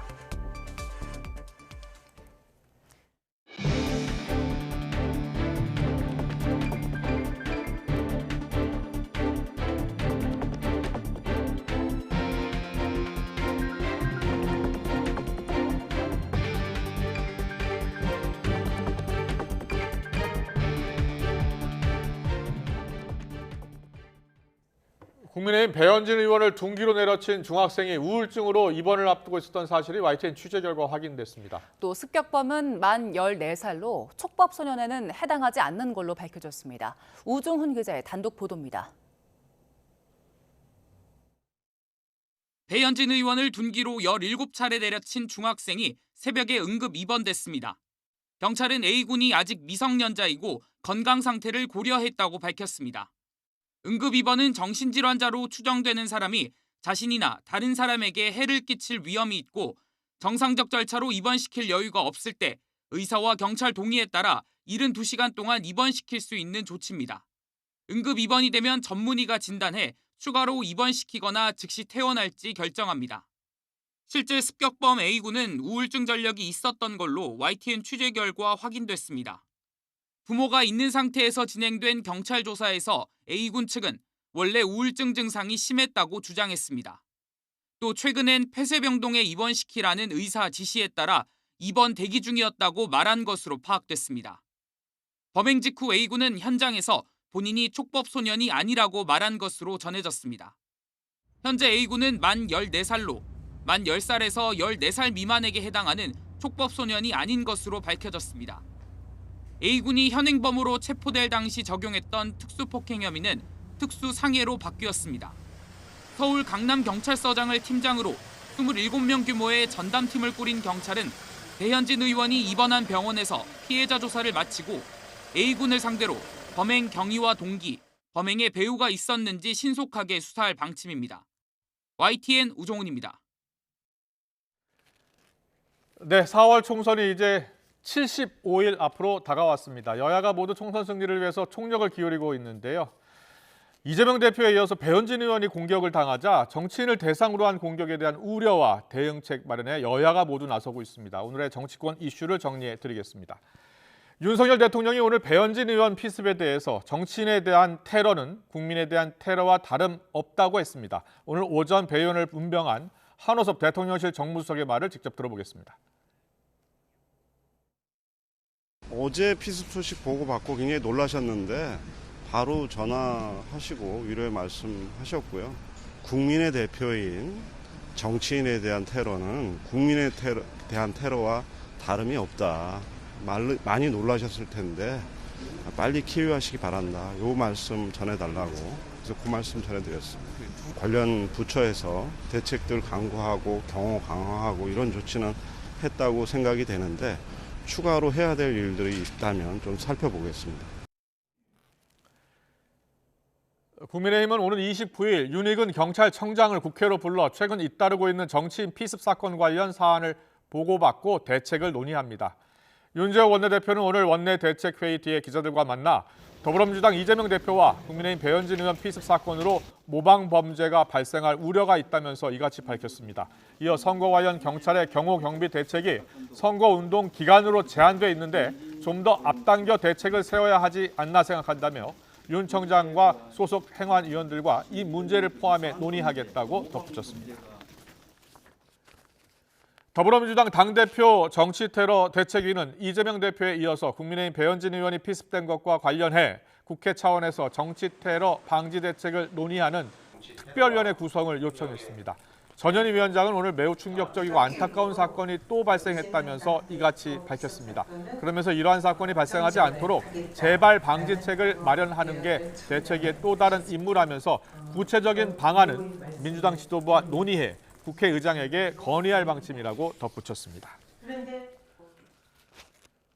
중대재해처벌법 대상 확대를 유예하는 법안이 어제 국회 본회의에서 처리되지 않은 데에 대해 윤석열 대통령은 중소기업의 어려움과 민생경제를 도외시한 야당의 무책임한 행위에 강력한 유감을 표명한다고 밝혔습니다. 그러면서 관계부처에 중대재해처벌법 시행에 따른 산업 현장의 혼란과 부작용을 최소화하라고 지시하고 특히 생존의 위협을 받는 영세기업에 필요한 지원 조치를 강구하라고 했습니다. 여야는 법 시행을 추가로 유예하는 방안이 무산된 책임을 서로에게 돌렸습니다. 국민의힘과 더불어민주당 원내대표의 발언을 들어보겠습니다.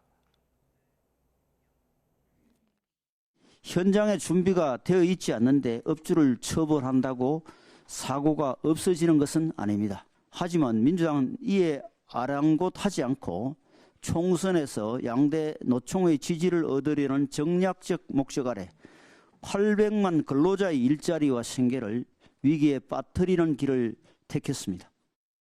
2년간 허송세월에 놓고 정부 여당은 어떠한 책임의식도 없이 그저 유예만 해달라고 합니다.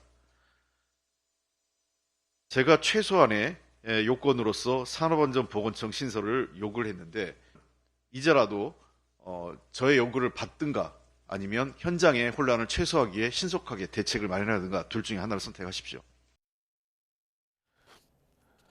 국민의힘이 오는 4월 총선에 내세울 인사로 신동욱 전 TV조선 앵커와 남성욱 고려대 통일융합연구원장 등 6명을 추가로 영입했습니다. 언론 분야에서는 신 전 앵커와 함께 진양해 전 KBS 아나운서가 이름을 올렸습니다. 국방 분야에서는 남 원장과 함께 여군 최초로 소장에 진급한 강선영 전 육군항공작전사령부 사령관과 이상철 전 군사안보지원부 사령관, 윤학수 전 국방정보본부 본부장이 포함됐습니다. 이낙연 전 더불어민주당 대표가 주도하고 있는 가칭 새로운 미래가 총선을 앞두고 40대 이하 청년 인재 4명을 처음으로 영입했습니다. 기술경영학자인 장승환 부산대 연구교수와 러시아 무술 삼보 국가대표 신재용 씨, 스타트업 대표 조규민 씨, 공연문화예술 전문가인 최재영 한국영상대 외래 교수가 명단에 포함됐습니다. 이낙연 인재영입위원장은 사회적 성공이나 스펙 등에 치중했던 기존 정당의 인재 영입 방향과 달리 자신의 분야에 천착해 식견을 쌓아온 숨은 영웅을 찾는 데 중점을 뒀다고 강조했습니다. 노인 지하철 무임승차를 폐지하고 도시철도와 택시 등에서 사용 가능한 선불형 교통카드를 지급하자는 개혁신당의 공약을 놓고 이준석 대표와 김호일 대한노인회장이 설전을 벌였습니다. 이 대표는 오늘 CBS 라디오 김현정의 뉴스쇼에 나와 무임승차 비율이 올라가면서 지하철 적자가 누적되고 있다며 자본 잠식까지 가면 사실상 국세 지원이 들어가야 하는 시점이 온다고 지적했습니다. 하지만 김 회장은 지하철 적자 요인과 노인 무임승차는 상관관계가 없다면서 방만 경영이나 요금 문제 등에 따른 적자를 노인들의 탓으로 돌린다고 반박했습니다.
어제 중국에 있는 한 공항에서 한국인 사업자가 억류되는 황당한 일이 있었습니다.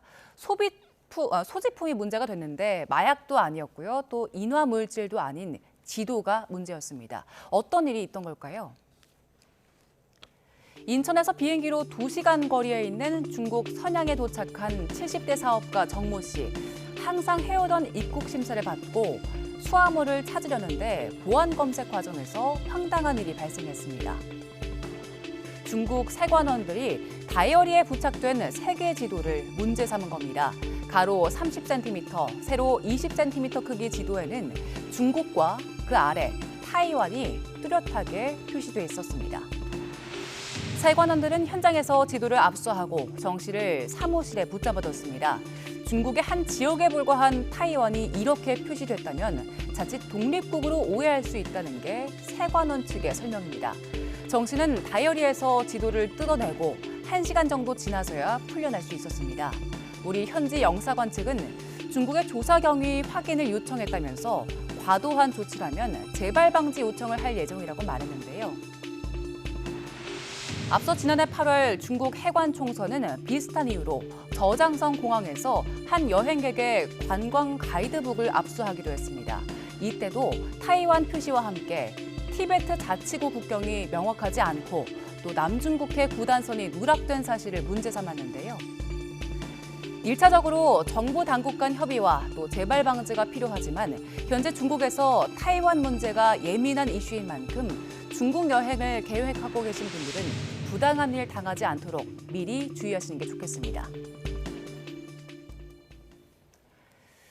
유명 온라인 게임을 운영하는 업체가 아이템 당첨 확률을 조작한 사실이 공정거래위원회 조사로 밝혀졌습니다. 이용자들은 집단 소송에 나섰는데요. 업체가 그동안 거짓 해명을 일삼아왔다면서 게임사를 상대로 한 소송 가운데 가장 많은 인원이 참여했습니다. 안동준 기자의 보도입니다.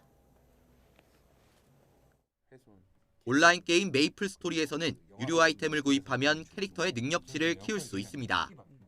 게임에서 잘하고 싶으면 돈을 쓰라는 얘기입니다. 어떤 능력치가 뽑힐지는 무작위로 결정되는데 인기 능력치가 나올 확률이 낮아서 조작 논란이 불거졌습니다. 그런데 최근 공정위가 해당 게임을 운영하는 넥슨에 시정명령과 과징금 116억 원을 부과하면서 논란이 사실로 드러났습니다. 확률형 아이템의 확률을 소비자에게 불리하게 변경하고도 이를 누락하여 알리지 않거나 거짓으로 알린 행위에 대해서 전자상거래법 위반으로 보아 그러자 해당 게임 이용자들이 넥슨을 상대로 환불과 손해배상을 청구하는 집단 소송 준비에 나섰습니다. 현재까지 소송에 참여하기로 한 이용자만 1000여 명. 게임사를 상대로 소를 제기한 사례로는 역대 가장 많은 소송인이 참가하게 됐습니다.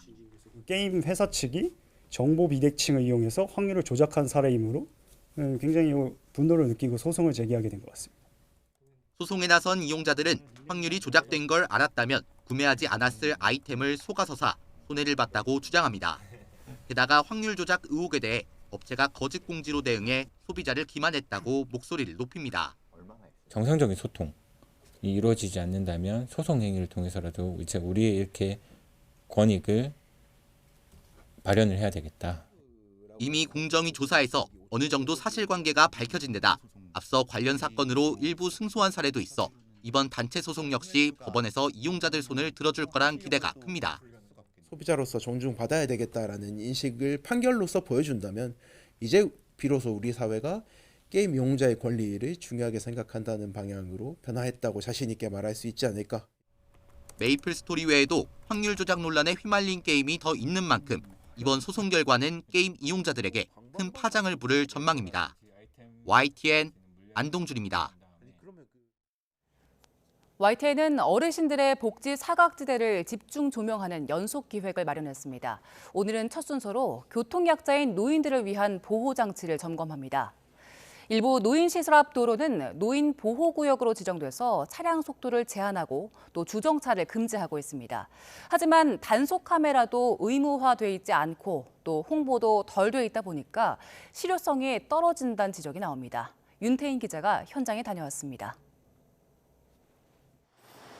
서울 동대문구에 있는 경로당 앞입니다. 통행하는 차량 사이로 어르신들이 아슬아슬하게 지나갑니다. 노인보호구역이란 말이 무색할 정도로 도로 옆은 주차된 차들로 빼곡합니다. 말 그대로 노인의 보호구역이라는 건 이제 그 말 그대로겠죠. 근데 뭐 차는 뭐 오고 가는 거는 옛날이나 지금이나 같아요. 사고가 무서우니까 자기들 이제 골목으로 피우는 거는 피하지. 이 도로를 다니는 운전자들도 노인보호구역이 무엇인지는 잘 알지 못합니다. 도로에 적힌 큼지막한 문구와 표지판도 도움이 되진 않는다고 말합니다. 멘트가 나오니까 조심해서 갈 수밖에 없죠. 길이 좁으니까 조심하고 우리가 가고 있습니다. 내비에서 안 알려준 경우에는 우리가 잘 인식을 못하죠. 저런 간판 같은 걸 볼 여력이 별로 없어요. 지난해 6월 기준 서울에 있는 노인보호구역은 200곳으로 어린이 보호구역의 10분의 1 수준입니다. 노인보호구역으로 지정되면 어린이보호구역처럼 속도가 시속 30km로 제한되고 주정차도 금지됩니다. 또 주정차 위반 과태료를 2배 내야 하는 등 어린이보호구역처럼 일반 도로에 비해 처벌도 과중됩니다. 하지만 어린이보호구역에 교통단속 카메라 설치가 의무인 것과 달리 노인보호구역은 그렇지 않아 단속과 계도 효과가 있느냐는 의문이 제기됩니다. 카메라가 없다 보니까 그 단속이 잘 안 된대요. 설치해달라고 요청을 한다고 하시더라고요. 그러니까 그런 게 설치되어 있으면 아무래도 더 조심을 하게 되잖아요. 운전자도 잘 모르고 단속 카메라도 대부분 없다 보니 사고 예방 효과도 의문입니다. 서울 청량리 청과물시장 앞 도로는 지난 2021년 4월 노인보호구역으로 지정됐지만 1년여 만에 노인 6명이 보행 중 사고를 당했습니다. 정작 바로 인근에 있는 경동시장 앞 사거리는 서울에서 노인 보행자 사고가 제일 잦은 곳이지만 노인보호구역으로 지정조차 되지 않았습니다. 단일 쪽에 신호만 좀 길게 해주시면 돼요. 아무래도 그 속도를 줄여야지 거기는. 교통사고로 숨지는 노인 비율이 늘고 노인 인구 비중도 늘어나는 추세여서 보다 실효성 있는 보호구역으로 재정비해야 한다는 지적이 커지고 있습니다. YTN 윤태인입니다.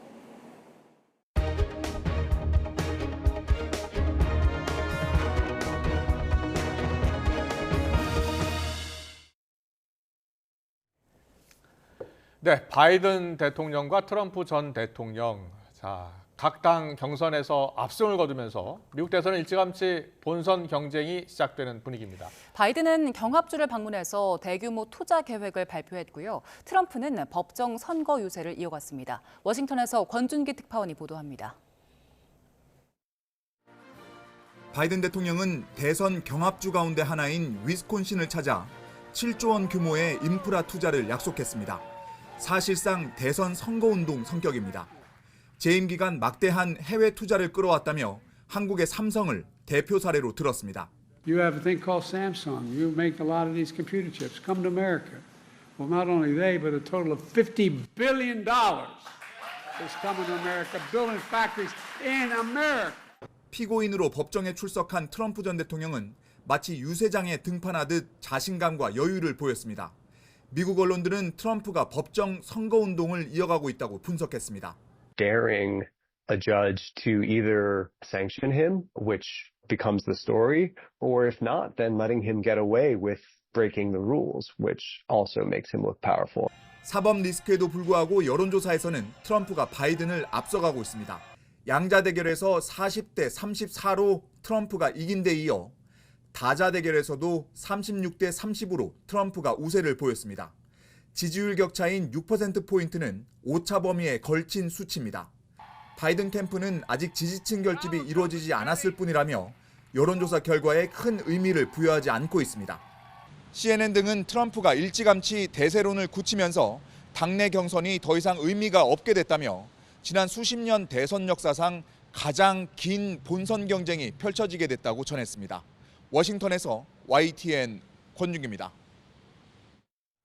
우크라이나 포로 등을 태운 러시아 수송기 추락 사고에 대해 러시아는 즉각 우크라이나 소행이라고 주장하고 있지만 우크라이나는 오히려 러시아를 의심하고 있습니다. 격렬한 전쟁 중에도 그나마 이어져 왔던 포로 교환이 중단될 수 있다는 우려가 나옵니다. 황보현 기자의 보도입니다. 러시아 국경지대 벨고로드 일대를 날던 러시아군 수송기가 추락하면서 순식간에 화염에 휩싸입니다. И потом вот там взорвался где-то за лесом, черный дым был, нам тут видать. 이 수송기에는 우크라이나 포로 65명과 러시아 승무원 등 74명이 타고 있었는데 모두 숨졌다고 러시아 국방부는 밝혔습니다. 러시아는 곧바로 우크라이나를 지목했습니다. Украинская сторона из района Харьковской области нанесла зенитными ракетами удар по этому самолету, который стал фатальным.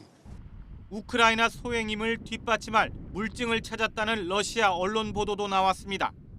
추락 지점 주변에서 대공 유도 미사일에서 나온 것으로 보이는 파편들이 발견됐다는 겁니다. 추락 직전 비행 데이터와 음성 기록이 저장된 블랙박스 2개도 수거됐습니다. 우크라이나는 펄쩍 뛰었습니다. 젤렌스키 대통령은 추락 사고가 러시아 영토에서 일어난 점을 강조하며 책임을 러시아 측에 돌렸습니다. 국제조사단 구성도 요구했습니다.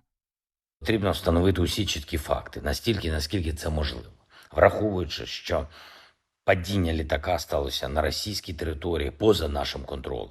우크라이나군은 당시 벨고로드에 자신들은 데이터 수집용 드론을 보냈는데 러시아는 공격용 드론을 띄웠다며 러시아의 오인 격추를 시사했습니다.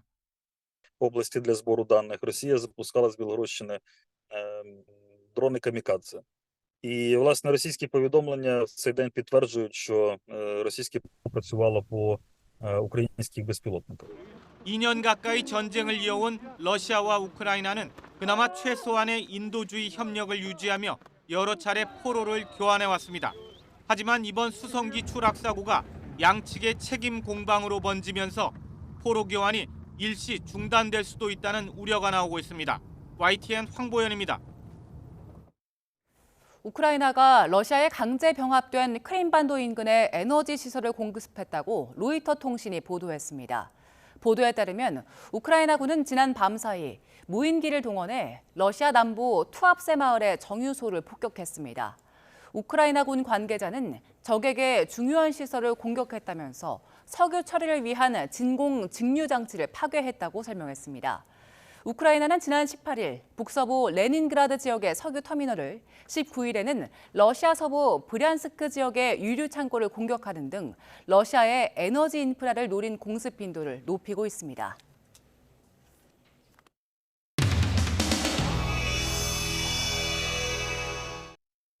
그러니까 우리가 가서 열람도 안 된다?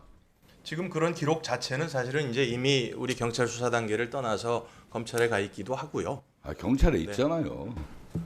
저는 잘 모르겠습니다. 아, 경찰에 있지. 제가 확인한 바로는 있어요.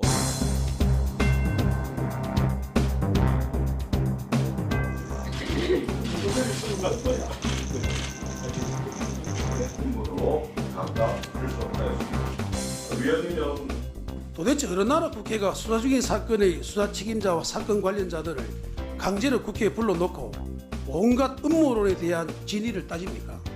그동안 의원들의 진위를 보면 국민들이 다 알게 돼 있어요. 그래서 그럼 먼저 불러가겠습니다. 그럼 좀 계세요. 말씀하는 좀 계세요. 말하고 다 가버리고 그래. 신상공개 심의위원회 구성이 어떻게 됩니까? 예를 들어서 7명이면 민간 위원이 4명입니다. 네, 그러면 3명이 경찰이겠죠? 경찰입니다. 그러니까 제가 드릴 말씀은 아니 그러니까요. 예. 4명이 민간인이 비공개를 결정을 했어요. 네네네. 근데 경찰이 동의하지 않아. 네. 비공개 됩니까? 그 반대의 경우도 있는 거죠. 아니 그 그러니까 반대의 비공개 경우. 결정을 했기 예. 때문에 그걸 여쭤보는 거예요. 그러니까 그게 뭐 경찰의 동의가 없으면 비공개 안 되죠.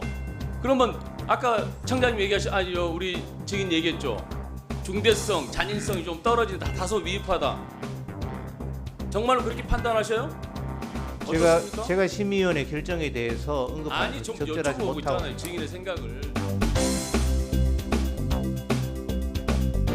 손준호 의원입니다. 증인 부산 경찰청장님 10시 56분 문자에 과도라는 첫 보고가 이제 올라오기 시작합니다. 경찰에서 이제 보고를 한 것인데요. 네. 이 사진이 과도로 보이세요? 현장 경찰관들이 급박한 상황에서 과도로 볼 수도 있다고 생각을 합니다. 아니 판단이 안 되면 그럴 때는 뭉뚱그리는 방법이 있습니다. 흉기라고 표현하면 되는 거 아닙니까? 그러면 그 현장 경찰관이 어떤 의도를 가지고 과도라고 자, 보세요. 했다고 말씀하시는 양날을 경상이라든지 열상이라든지 이런 부분이 문제가 있는 판단을 받아봐야 될 상황이었습니다. 의원님 제가 아까 설명드렸다시피 하는 게 합리적입니까? 의원님이 지금 보여주시는 이미 범인이 검거가 됐고 증거물이 충분히 확보됐다고 현장에서 서장이야 경찰관들이 판단을 한 겁니다. 이 중요한 사건을 굳이 그런 판단을 할 필요가 있었느냐 여쭤봅니다. 당연히 옆에서 경찰관들이 판단을 해야 되는 사건이에요. 펜스를 청장으로서 이해는 됩니다. 그러나 말씀 주신 대로 예를 들어 당적이 됐건 아니면 그런 남기는 글이 됐건 피의자한테 의사를 물어봐서 어떤 공개 여부를 결정한다. 그건 저는 바람직하지 않다고 생각합니다.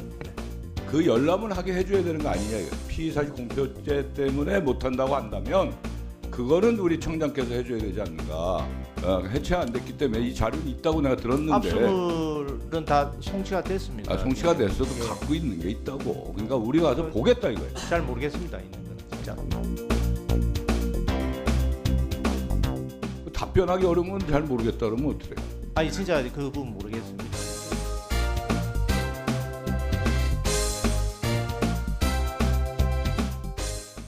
낮 동안 추위가 누그러지면서 서울은 영상의 기온을 회복했습니다. 곳곳에 내려졌던 한파특보도 강원과 경북 북동산간을 제외하고는 모두 해제됐는데요.